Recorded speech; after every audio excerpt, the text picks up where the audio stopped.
In this quick and short video, I'm going to be showing you how you can see the apps you deleted on the Play Store. It's very quick and easy, so let's just get straight into it. So first of all, you want to open up the Google Play Store. Then you want to tap on your profile icon at the top right hand corner, and then you want to tap on My Apps and Games. Once you've tapped on My Apps and Games, you can see it says Manage Apps and Device.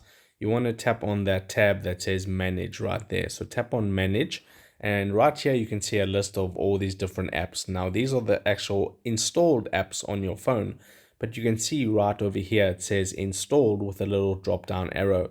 So you can tap on that drop down arrow, then you can tap on not installed, and this will list out all the apps that were actually deleted off your phone. Okay, so if you're trying to find an app that you deleted by accident or something, you'll be able to see it here, and then you can download it again if you want to do so. So that's how you do it. If this video helped you out, drop a like onto this video and I'll see you in the next one.